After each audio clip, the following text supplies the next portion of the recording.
Tamil bucket சேனலை subscribe பண்ணுங்க. எங்களோட வீடியோஸ் உங்களுக்கு உடனுக்குடன் வரணும்னு நீங்க நினைச்சீங்கன்னா ரைட் சைடில் இருக்கிற பெல் பட்டனை ப்ரெஸ் பண்ணுங்க.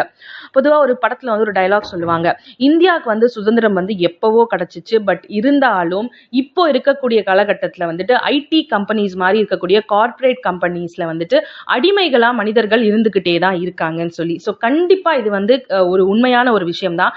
ஏன்னு கேட்டிங்கன்னா ஐடி கம்பெனியில் சராசரியாக ஒரு மனிதருக்கு 8 மணி நேரத்துலேருந்து 10 மணி நேரம் வரைக்கும் தான் வேலை பார்க்க முடியும். ஆனா ஐடி கம்பெனிஸ்ல நைட் ஷிஃப்ட், டே ஷிஃப்ட், அதுவும் முக்கியமா ஒரு ப்ராஜெக்ட் முடிக்கல அப்படின்னா அந்த ப்ராஜெக்ட், அந்த டார்கெட் கம்ப்ளீட் பண்ற அளவுக்கு டே அண்ட் நைட் ஷிஃப்ட் பண்ணணும்.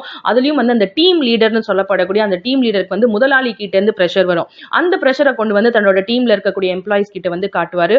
அவ்வளோ ஒரு பிரஷரா, அவ்வளோ ஒரு டார்ச்சர் அனுபவிச்சு தான் ஐடி கம்பெனில வேலை பார்க்கக்கூடிய எல்லாரும் வேலை பார்க்கறாங்கன்னு சொல்லலாம். ஸோ இதையும் தாண்டி பார்க்கும்போது பெங்களூர்ல இதே மாதிரியான ஒரு சம்பவம் நடந்திருக்கு. ஆனா அங்க ஒரு ஐடி கம்பெனியோட முதலாளிக்கு தன்னோட எம்ப்ளாயிஸ் கொடுத்த ஒரு ட்ரீட்மெண்ட் பாத்தீங்கன்னா மிகப்பெரிய அதிர்ச்சியை தான் பெங்களூர்ல கிளப்பியிருக்கு. அதாவது பாத்தீங்க அப்படின்னா சுஜய் அப்படின்னு சொல்லப்படக்கூடிய ஐடி கம்பெனியோட முதலாளியை அவங்களோட ஒரு 5-7 எம்ப்ளாயிஸ் அவரை கடத்தி ஒரு ஃபார்ம் ஹவுஸ் கூட்டிட்டு போய் பயங்கரமான டார்ச்சர் கொடுத்திருக்காங்க.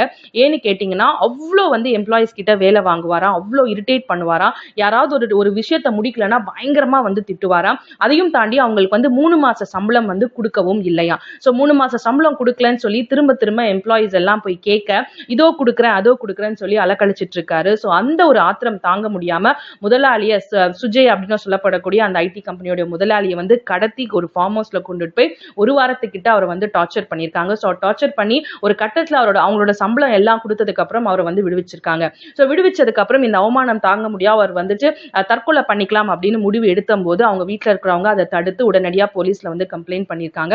ஸோ கம்ப்ளைண்ட் பண்ணதும் அந்த 7 பேரையும், அந்த 7 எம்ப்ளாயிஸையும் இப்போ கஸ்டடியில் காவல்துறையினர் எடுத்திருக்காங்க. ஸோ இது எல்லாம் தாண்டி பார்க்கும்போது இதுல தப்பு அப்படிங்கிறது யாருதுன்னு நீங்களே டிசைட் பண்ணுங்க.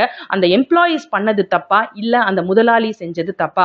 பொதுவா இருக்கக்கூடிய ஐடி கம்பெனிஸ்ல உண்மையிலேயே சொல்ல போனா எம்ப்ளாயிஸ் தான் பயங்கரமான ஒரு டார்ச்சர் அனுபவிக்கிறாங்க அப்படிங்கிற ஒரு ரிப்போர்ட்டும் வந்திருக்கு.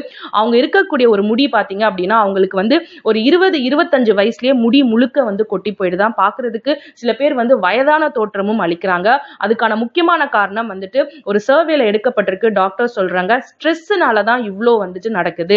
நிறைய பேர் பிரெக்னென்ட் கூட ஆக மாட்டேங்கிறாங்க. அதுக்கான ரீசன் இவ்ளோ ஸ்ட்ரெஸ் இருக்கிறதால அவங்களுக்கு அந்த ஸ்ட்ரெஸ் ஹார்மோன்ஸ் அதிகமாகி குழந்தை பெறக்கூடிய ஒரு பாக்கியமும் நிறைய ஐடி எம்ப்ளாயிஸ் ஃபீமேல்ஸ்க்கு கிடைக்கிறது இல்ல. ஜென்ஸுக்கும் ஸ்பெர்ம் கவுண்ட் கம்மி ஆகுது அப்படின்னு சொல்றாங்க. இதுக்கான முக்கியமான ஒரு ரீசன் இந்த முதலாளிகள் கொடுக்கிற இவ்ளோ பிரஷர், இவ்ளோ டார்ச்சர் தான். ஸோ நீங்க ஒரு ஐடி எம்ப்ளாயியா இருந்தா நீங்க என்னென்ன டார்ச்சர்ஸ் அனுபவிக்கிறீங்க, எவ்வளவு ஸ்ட்ரெஸ்ஸா உங்களுக்கு இருக்கு அப்படிங்கறது கீழே கமெண்ட் பாக்ஸ்ல கமெண்ட் பண்ணுங்க. சோ இந்த ஒரு விஷயத்துல சுஜய் செஞ்சது, அதாவது முதலாளிக்கு நடந்த அந்த ஒரு பனிஷ்மெண்ட் சரியா தவறா அப்படிங்கறதும் கீழே கமெண்ட் பாக்ஸ்ல கமெண்ட் பண்ணுங்க. தமிழ் பக்கெட் சேனலை லைக் பண்ணுங்க, ஷேர் பண்ணுங்க, சப்ஸ்கிரைப் பண்ணுங்க.